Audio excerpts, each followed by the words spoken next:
So good morning students. Today we are going to start with the next chapter, that is the principles of variation and inheritance. So this is the first chapter under the next unit, principles of inheritance, principle of inheritance and variation.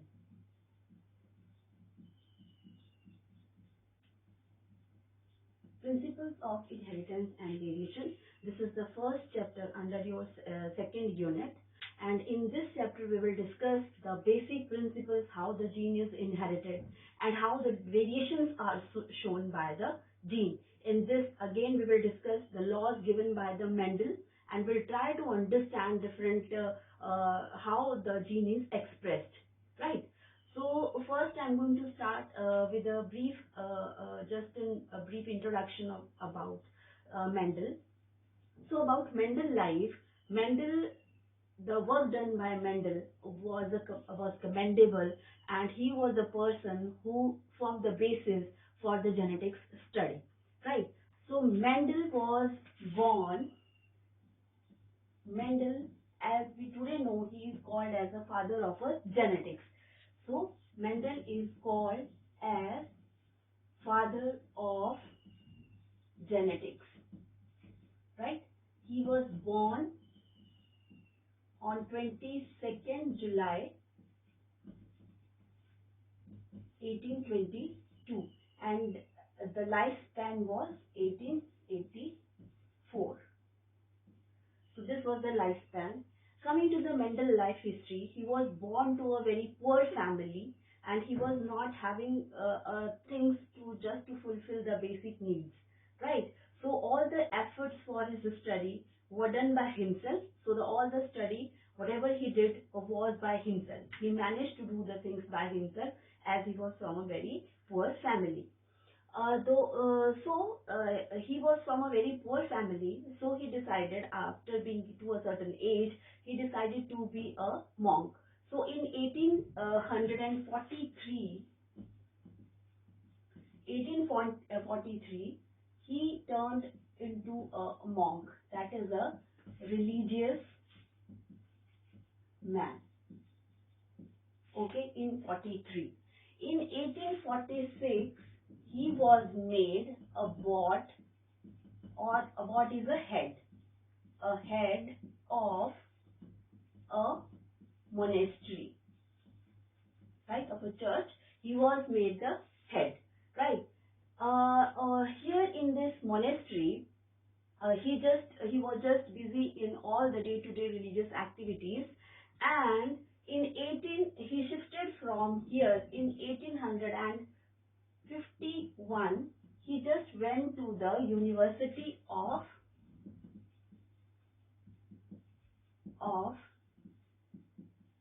Vienna, right? And there he studied the two important subjects of his interest. One was the natural history, right? And another was the mathematics. So these two subjects were according to his interest, and these were the two subjects he took into consideration for the detailed study.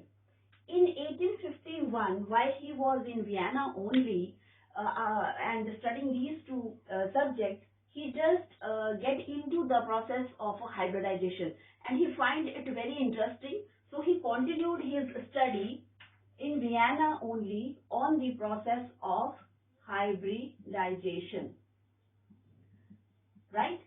So the hybridization process was again was studied by the Mendel. We will see that this study on the hybridization, how it helped Mendel in generalizing or in giving a view or in coming to a conclusion how the genes are inherited, right? So how the gene express itself about the dominant and the recessive gene. So this study on a hybridization helped Mendel a lot. Then in 1856 to 1865, he busy in conducting or breeding the experiments on the pea plant. So for 9 years, he continuously conducted the experiments on the pea plant. Experiments on pea plant. So pea plant was, he took the pea plant as a sample, on the basis of which he conducted all his studies, right? So 1856 and 65, for the 9 years, a very long time, he conducted all the study, which we will discuss when we will come to the chapter. And in 1866, he published all the work, whatever he did, he published it in a, published his work in a local journal, right? So he published his work in 1866. One thing which we just need to know about the Mendel, the work, what he did was of, it is just a basis of the genetics. All the theories and all the understanding what we today are having of the genetics, that is just because of the Mendel. Mendel gave the basic idea, but we will discuss that how his work was not considered, right? The appreciation and the recognition for his work was not there. Now, after he died in 1884, and he just died knowing nothing that he did something so contributing to the field of genetics. He was not aware what he did. Firstly, because at that time we know the communication or the things were not as we are having today, and also he was not a kind of a person that can express himself, right? So these were some personality aspects were also with the Mendel. But what happened that again the work when he conducted, the work while he was conducting all the experiments during 1856 and 65, so this was the era when the Darwin theory of evolution was coming into existence. So all the biologists and everyone was busy in knowing the Darwin theory of evolution. So nobody recognized or just observed all the work what was Mendel doing. But what happened after his death, right? And after his death, and we can say after 16 years of his death, right? So after 16 years of his death, so three different scientists, right? So the three scientists, one is the Hugo de Vries. He was from the Netherlands, right? Then was the Correns, and he was from Germany, and the last one is Schermack, and Schermack was from Austria. The Mendel was also from the Austria, right? These three scientists, they just what they did, they studied the work done by the Mendel and tried to republish all the work, right? So what they did, Hugo de Vries, Correns and the Schermack, they elaborated the different concepts which were given by the Mendel. Now, there were certain reasons, the reasons by which the Mendel work was not considered or it was not appreciated, right? So those reasons are, so the reasons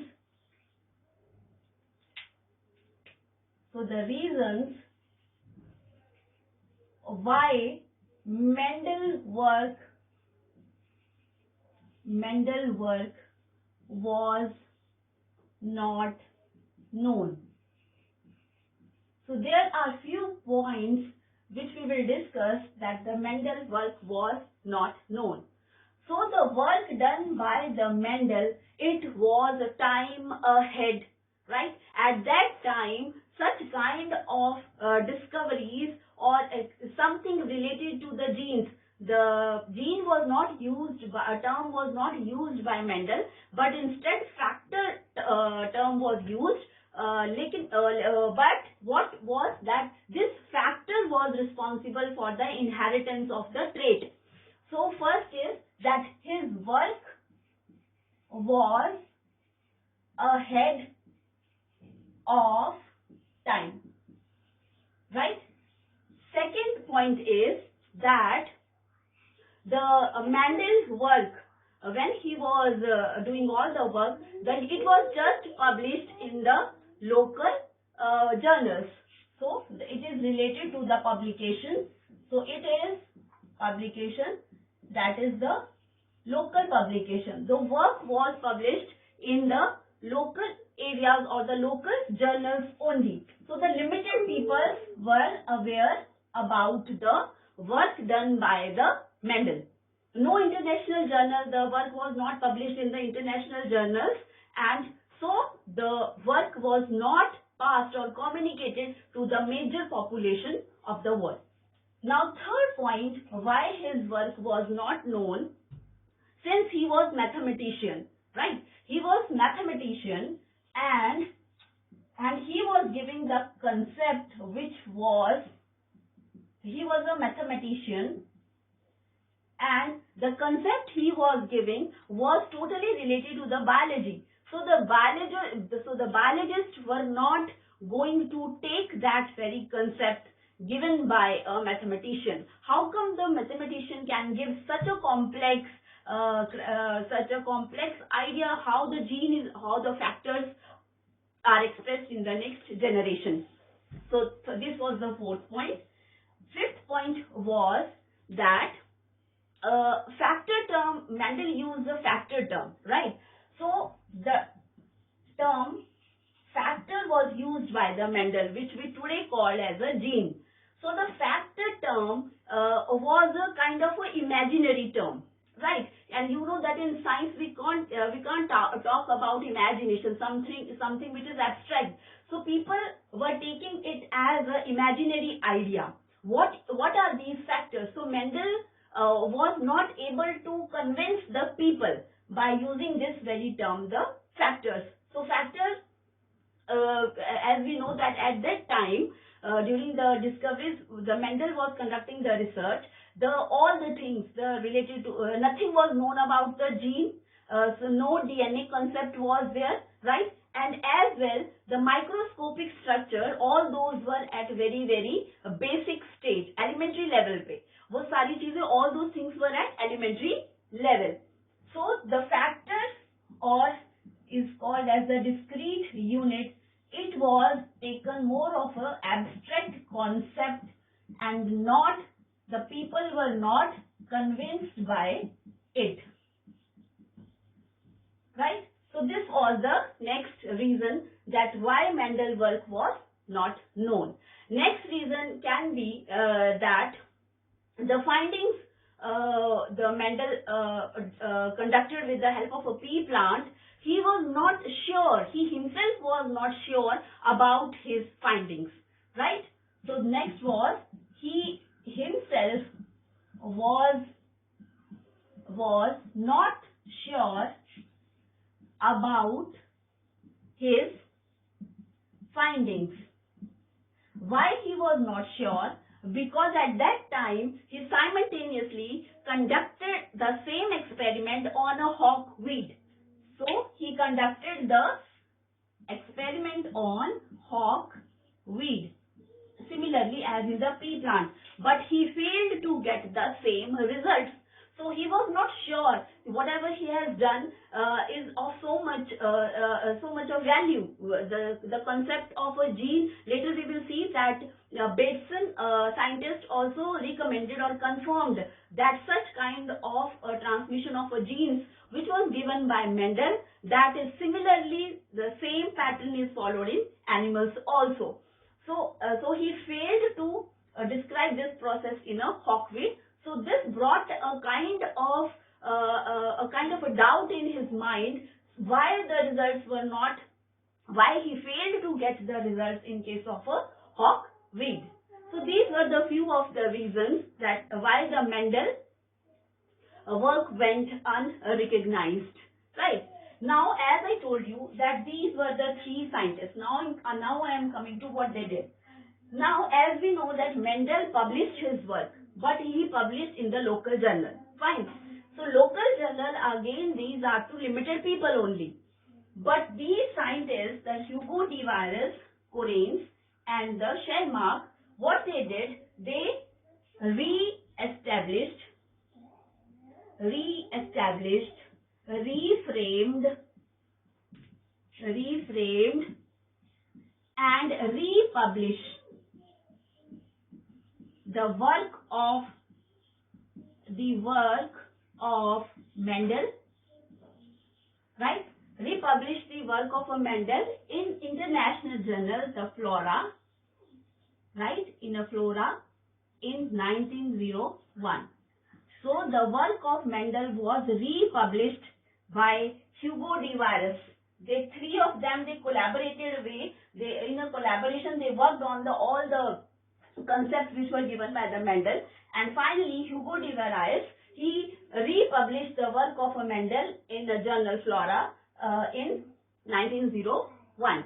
So at this was the time. So the credit goes to these three scientists who just put a brief light and highlighted the commendable work done by the Mendel. And now we know Mendel as a father of genetics, right? So these are the main just things which you need to know. Now next point is that after this, the reasons why Mendel's work was not known. But once the work was established or published, then everyone just came to know how important it is. The significance of the work of the Mendel was known. But now the thing was, what was the ideas or what was the characteristics taken by the Mendel which gave the Mendel such a high level success that he was able to define the inheritance of a gene, right? So there were few points. So these are, so now reasons of Mendel's success. So the reasons for Mendel's success. So the first very reason of Mendel's success. So Mendel's success, as we all know, he fully successed in giving the expression of a gene between a dominant and recessive gene, how the gene are inherited, all those things. Now, what was the reason? First was that he took into consideration the contrasting characteristics. Contrasting characteristics into consideration. So contrasting characteristics means characters which are just opposite to each other. In a pea plant, he took pea plant for his experimental studies. We will discuss why he took the pea plant also. But first you need to understand that pea plant, he chose the pea plant because it was showing the contrasting characteristics, right? And contrasting characteristics means, suppose if we take the height of pea plant, right? This is the one trait, right? Trait. Height is the one trait of a pea plant. Color is another trait of a pea plant, character. So if height of a pea plant was taken, the pea plant was either tall, right, or dwarf. So the pea plant was either tall or dwarf. So if suppose the plant was taken and in which the plant height was like a taller, right, and a tall. So if such kind of a characteristics are taken to be consideration, you yourself observe these two statements, tall and dwarf. It is clearly indicating tall means tall and DOS means DOS. So there is no ambiguity or there is no contradiction. Tall means tall to everyone and DOS means DOS to everyone. But taller and taller, taller and tall. If a plant, I am just making that one plant is taller and another one is tall. So again there is a complex situation and a confusion may arise because the individual may perceive that very thing in a different way. I can perceive taller as something else and tall as something else. So here the perception can come of individually. So this was not the case in the pea plant because the two contrasting characteristics was taken and it was very clear that plants are either tall or dwarf, right? No in between or intermediate thing was seen. So this was the first feature, the reason for the Mendel success. Now second thing was, as we discussed that Mendel was mathematician and this being a mathematician was helpful for the Mendel at one way and again it was again not helpful for the Mendel in other way because the biologists they didn't took all the discoveries done or the invention or the conclusions given by Mendel seriously and they didn't got convinced by it. But being a mathematician, what he used that all the observations and conclusions or during the experimental studies, everything was done in a very systematic manner by using different data analysis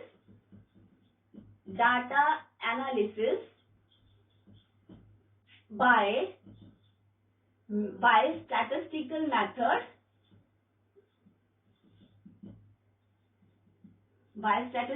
methods and mathematical calculations. So it was not that he was the very first scientist to undergo or to trying to understand how the gene is inherited. The work was done prior also, but what he presented, the different laws he presented, those were very systematic, and again he used his mathematical concepts and described everything in a calculated manner, which was very much authentic, reliable and valid. Okay, so this was the reason for his success, second reason for his success. Now next is that Mendel, wait a minute. Now Mendel, he chose the pea plant for his experiment, and that pea plant that shows a seed which are not having a period of a dormancy. So the dormancy period was not shown by the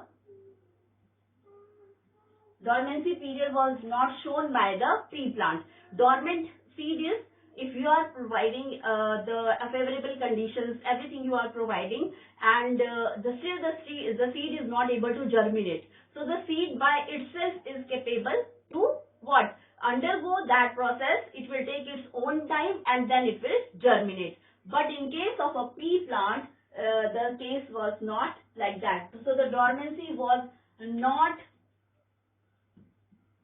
observed in pea plant. So this is the upper hand. Mendel got a upper hand, or he got a plus point that no dormancy period was there in a pea plant. He chose for the experiment. Next point was related to the sampling, right? Sampling. Now sample is on which the research is going to be conducted, right?